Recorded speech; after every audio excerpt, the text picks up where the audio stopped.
like the fact that we can get together and talk about whatever comes up. What's come up today, and I just found out that a man that I met one time uh, uh, was driving in Nevada on he was documenting some irregularities, and it was on a dirt road in the middle of nowhere in Nevada, way out where lost can't even find you. And so his name is MYRON Dewey, and he was an educator. He was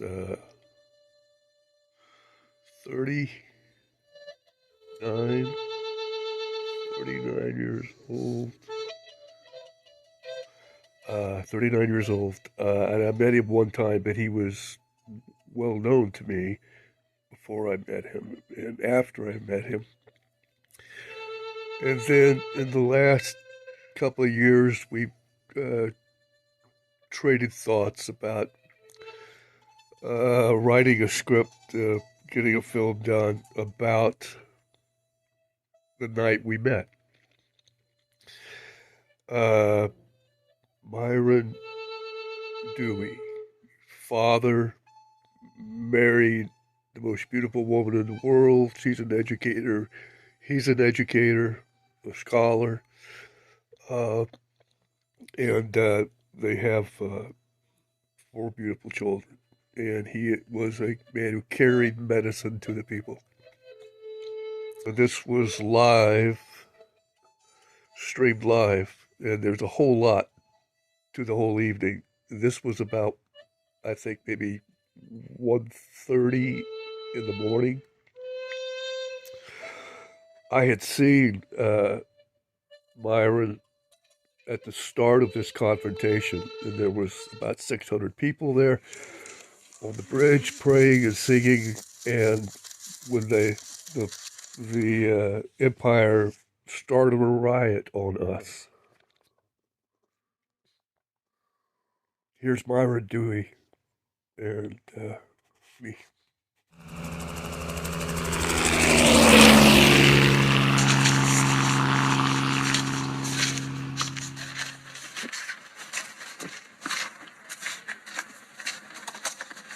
The Warriors are standing strong on the front. Again, these are the front lines right here.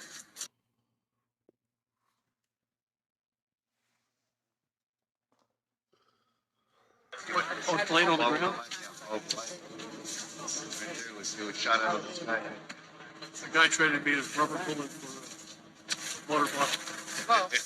I said, this is the only way I want to take one. So, you mind doing an interview? Sure, yeah. Okay. Yeah.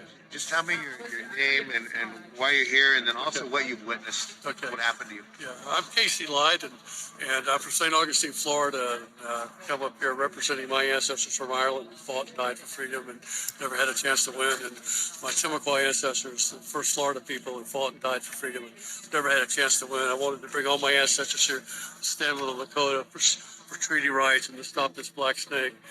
When we came out tonight, I had gone to Red Warrior Camp from Rosebud Camp to go and tell them, the Red Warriors, that I wanted to offer my apologies and and ask for forgiveness for anything my ancestors may have done to promote genocide and hurt the natives.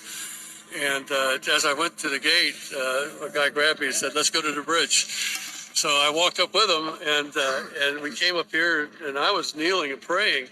And they made an announcement that you're trespassing, that you're blocking the road, which is ridiculous that we're blocking the road, and you have to leave now. And about 10 seconds later, shoom, shoom, shoom, shoom, about 10 of these tear gas rockets came just flying right into us.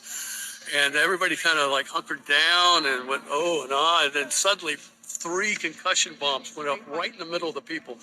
One of them went right in front of me and knocked this girl into me. She landed on her head and was like laying there with her eyes open. Her friends off the fold. We put it on my account, even though it is I get in trouble for it. Oh, we're back on.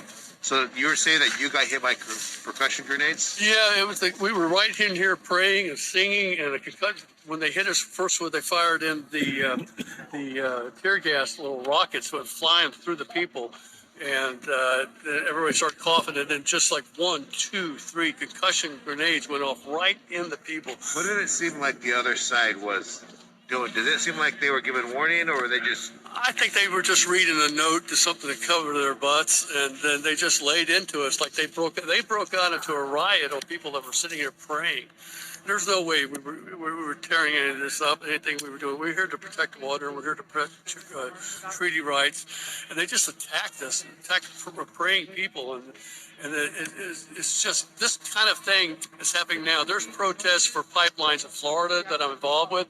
And they do this kind of thing. And the police down there arrest politely and treat with civil rights. And what's happening here in North Dakota, it would not happen in Florida.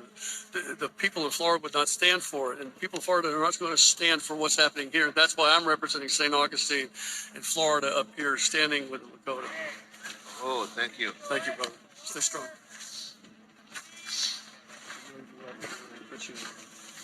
Okay. There's 1,000 other people who wanted to say what I said to you right now. Appreciate that. Thank you.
To the National American Indian Museum here in DC.